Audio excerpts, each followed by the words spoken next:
दोस्तों, शब्द में कितना ताकत होता है। शब्द हर किसी के जीवन में कितना महत्वपूर्ण किरदार निभाते हैं। यह हर किसी को पता है कि इस दुनिया के जितने लोग काम करता है या काम करवाता है, उनमें कहीं ना कहीं 100% से 30% शब्द का ही महत्वपूर्ण होता है। क्योंकि आप तभी काम करवा सकते हैं या कर सकते हैं जब आप अपने मुंह से कुछ कहेंगे दूसरे लोगों को कि क्या करना है या समझाएंगे, तभी उस काम का मतलब समझ में आएगा। इसलिए शब्द बहुत ही महत्वपूर्ण होता है। दोस्तों, अपने कई सारे बुद्धिमान गुरुओं और महान लोगों से यह सुना होगा कि शब्दों में बड़ी ताकत है। वह कहते हैं, शब्दों में इतनी ताकत है कि वह हमारे जीवन का रूप बदल देने में सक्षम है। पर जब हम और आप यह सुनते हैं तो हमारे मन में एक सवाल उठता है कि क्या यह सच है? क्या सिर्फ बातों से हम अपने और दूसरों के जीवन में परिवर्तन ला सकते हैं? जबकि हकीकत में तो कहा जाता है कि सिर्फ बातों से कुछ भी नहीं होता। भगवान भी उसी की मदद करते हैं। जो लोग कुछ कर दिखाने में यकीन रखते हैं, तो सिर्फ शब्दों से बदलाव कैसे आएगा? तो अब इस हालत में हम किसकी सुने? हम क्या करें? क्या हम बातों और शब्दों पर ध्यान देना छोड़ दें और सिर्फ कर्मों पर ध्यान दें? या कहीं ना कहीं बातें और शब्दों का भी कुछ महत्व है? अगर आप भी अपने जीवन में कभी न कभी सुविधा में फंसे हैं, तो आज की यह वीडियो आपके लिए बनी है। आज हम जानेंगे कि शब्दों का हमारे जीवन में कितना बड़ा किरदार है और क्या वह सच में हमारे जीवन का रंग रूप बदल सकते हैं या नहीं। तो शब्दों का जादू हमें अपनी ओर खींचता है और हमें बांधता है, और कैसे केवल शब्दों से हमारा पूरा जीवन एक नया रूप ले सकता है। क्योंकि हमारी बातें एक इंसान को बना भी सकती है और बिगाड़ भी सकती है। तो चलिए आज एक कहानी के माध्यम से समझते हैं। दोस्तों, एक नगर में एक महान बौद्ध भिक्षु रहा करते थे। वह बहुत ज्ञानी थे और बहुत ही शांत स्वभाव के थे, और उनकी यह बात ही उनकी विशेषता थी। एक बार की बात है, बौद्ध भिक्षु नगर वासियों को उपदेश दे रहे थे। बौद्ध भिक्षु कह रहे थे कि शब्दों में जीवन बदलने की शक्ति होती है। अपने शब्दों से जीवन बदलो। हम जो भी शब्द अपने लिए या दूसरों के लिए कहते हैं या जो भी बातें करते हैं, उस पर हमें ध्यान देना चाहिए। इतना कहकर बौद्ध भिक्षु ने अपना उपदेश समाप्त किया और वहां से चले गए। एक दिन वह बौद्ध भिक्षु एक मार्ग से होकर गुजर रहे थे। इस मार्ग से एक युवक होकर गुजर रहा था। उसे युवक ने जब उन बौद्ध भिक्षु को देखा तो वह जोर जोर से हंसने लगा और कहने लगा, अरे साधु महाराज, आप तो ढोंगी है। आपके उपदेशों में यह कहने से कि शब्दों में बड़ी ताकत है, आपकी बात सत्य नहीं हो जाएगी। ये सब सिर्फ बातें हैं। भला ऐसे कैसे हो सकता है कि शब्दों से हमारा जीवन बदल सकता है? उस युवक की सारी बातें उन भिक्षुओं ने ध्यानपूर्वक सुनी और उसके बाद वह मुस्कुराते हुए उस युवक से कहते हैं, बेटा, नाथ से ही तो यह दुनिया प्रकट हुई है, और अच्छे शब्दों के पीछे भी नाथ ही होता है जो पूरा जीवन बदल देता है। वह बौद्ध भिक्षु से युवक से कहते हैं, देखो, मैं तुम्हें अपने अनुभव से बता रहा हूं, लेकिन फिर भी तुम्हें यकीन ना हो तो तुम इसे खुद आजमा कर देख सकते हो।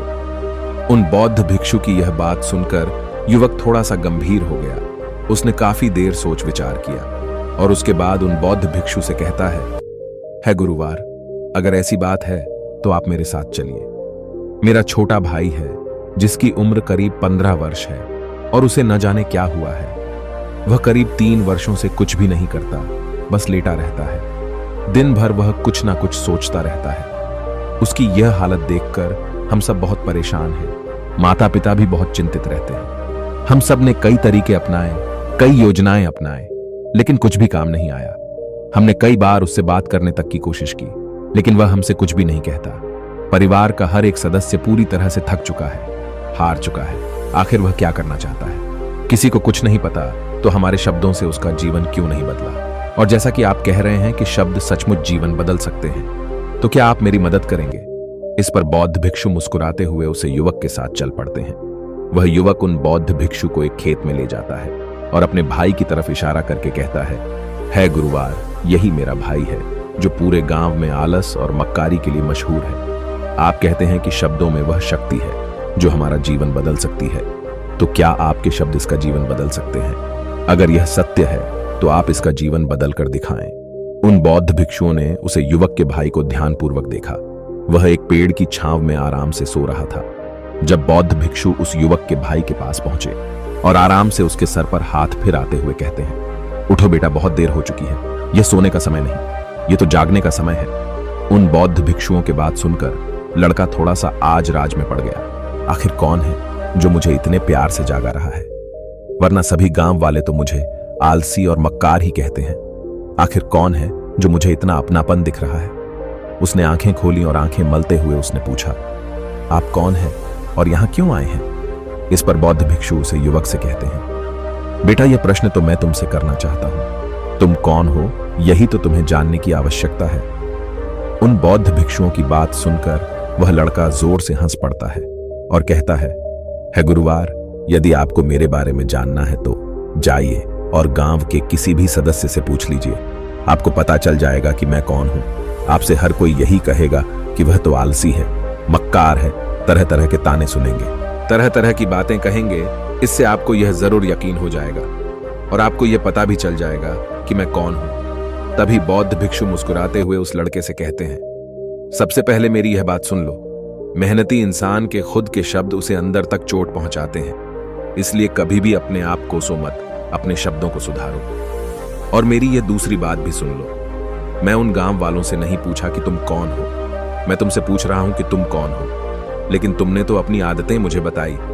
आलस तुम्हारी पहचान नहीं, तुम्हारी आदत हो सकती है, और इंसान नहीं, उनकी आदतें खराब होती हैं। इसलिए बेटा तुम आलसी और मक्कार नहीं हो, यह तो तुम्हारी आदत है। बस इतनी सी बात है जो गांव वाले नहीं समझ सकते। ये सारी बातें सुनकर वह लड़का थोड़ा सा आश्चर्यचकित रह गया, क्योंकि गांव वाले हमेशा उसे मक्कार, आलसी और तरह तरह के ताने ही सुनाया करते थे। उन बौद्ध भिक्षुओं की यह बात सुनकर उस लड़के की आंखों में आंसू आ गए।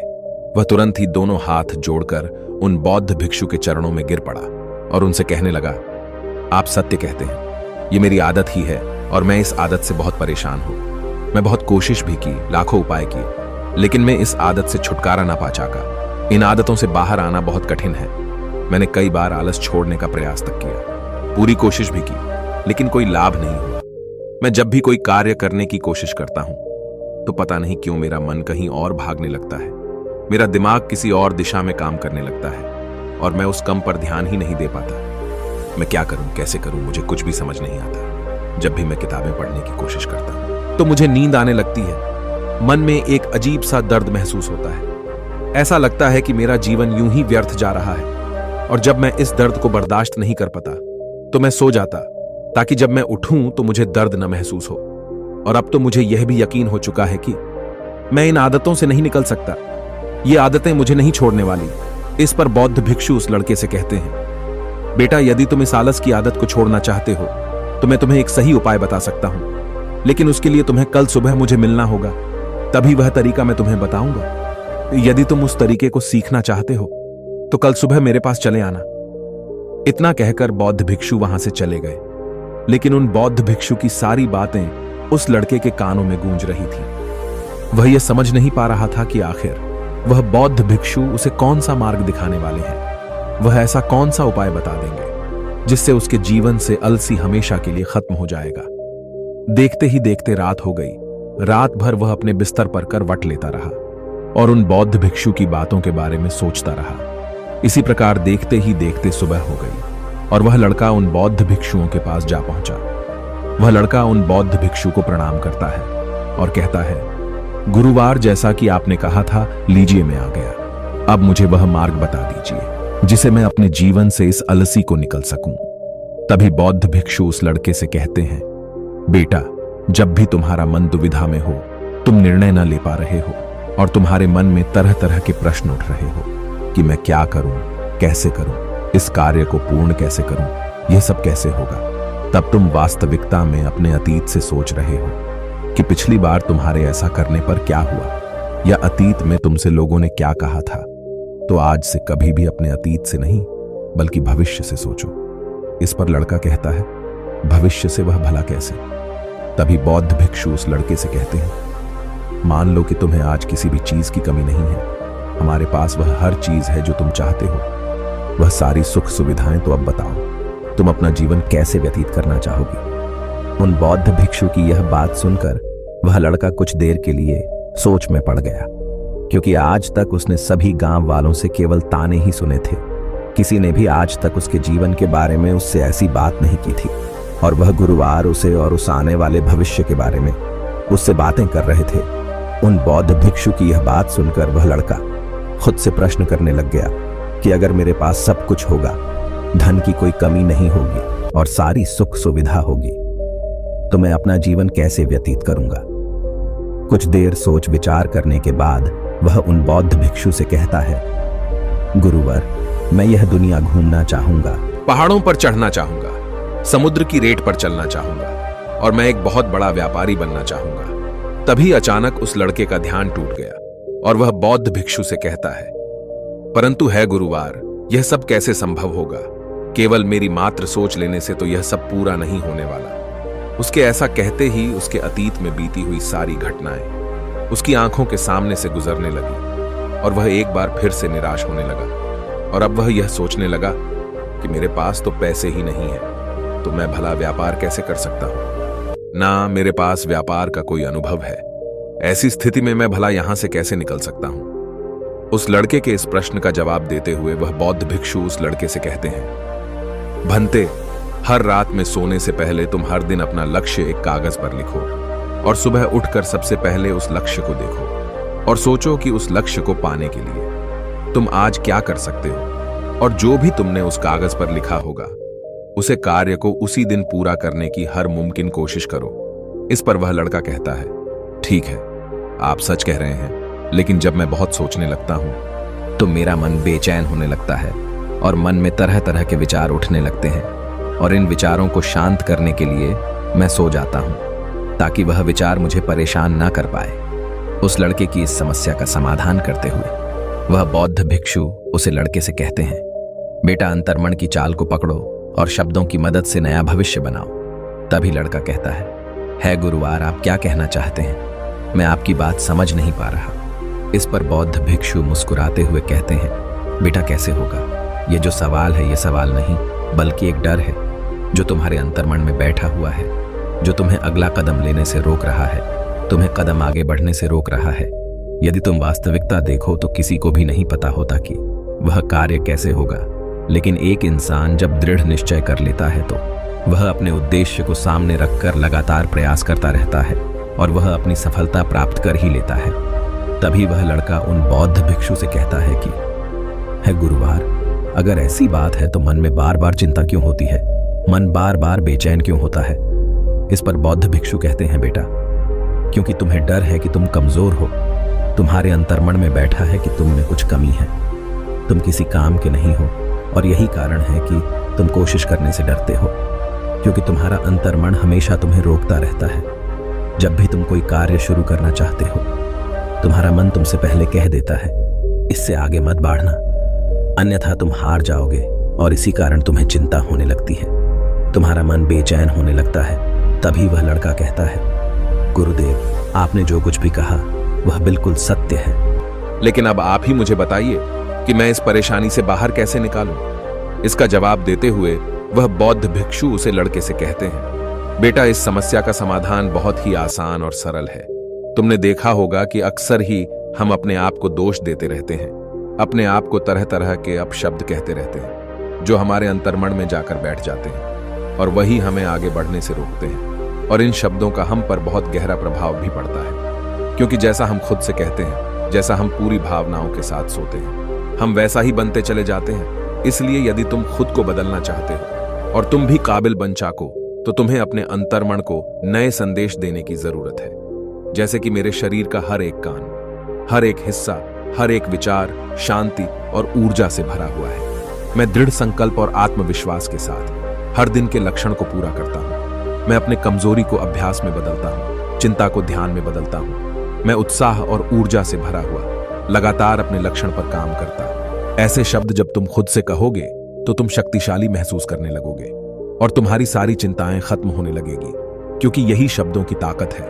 वह तुम वही बना देंगे जो तुम खुद से कहोगे। तुम जितनी भावना के साथ ये वाक्य बोलते हो, उसे महसूस करते हो, उतनी ही भावनाओं से यह शब्द तुम पर असर करना शुरू कर देंगे। धीरे धीरे यह शब्द तुम्हारे मन और व्यक्तित्व की सोच का हिस्सा बन जाएंगे। लेकिन मेरी एक बात याद रखना कि तुम्हारा अंतर्मन इतनी आसानी से हार नहीं मानने वाला। जब तुम आगे बढ़ोगे तो मौका मिलते ही वह तुम्हें पीछे खींचेगा। तुम्हारे अतीत के बीते हुए सारे कड़वे अनुभव तुम्हें याद दिलाएगा, ताकि तुम डर जाओ और एक बार फिर से अपने लक्ष्य का पीछा करना छोड़ दो। लेकिन तुम्हें इसकी चिंता नहीं करनी है। उन सकारात्मक शब्दों के कारण तुम्हारा मन सकारात्मक विचारों को स्वीकार करने लगेगा।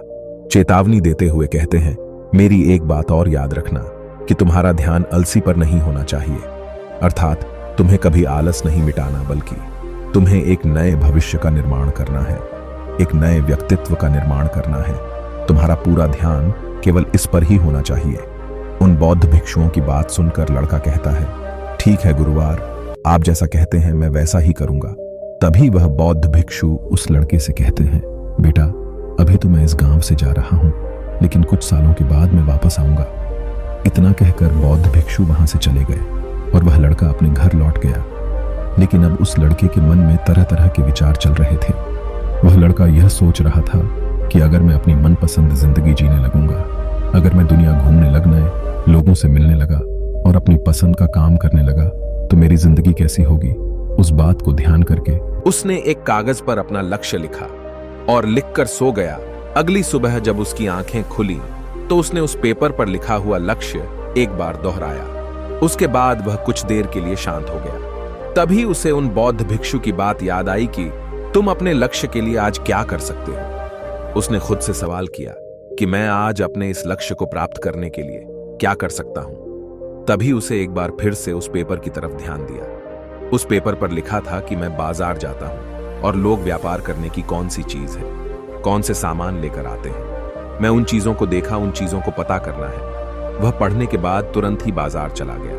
वह अलग अलग दुकानों पर बैठा है, देखा उन्हें, लेकिन उसे कुछ समझ नहीं आ रहा था, क्योंकि लोग अलग अलग व्यापार कर रहे थे, अलग अलग तरह की चीज और सामान ले रहे थे और किसी ने उसकी कोई मदद नहीं की। वह बहुत उदास हो गया और निराश होकर वापस घर लौट आया। तभी उसे लड़के को बौद्ध भिक्षु की एक और बात याद आई। शब्दों में बहुत ताकत है और शब्द हमारा जीवन बदल सकते हैं। उसे वह सकारात्मक विचार याद आए। वह उन्हें सुबह शाम दोहराने लगा और अब से वह हर दिन ऐसा ही करता।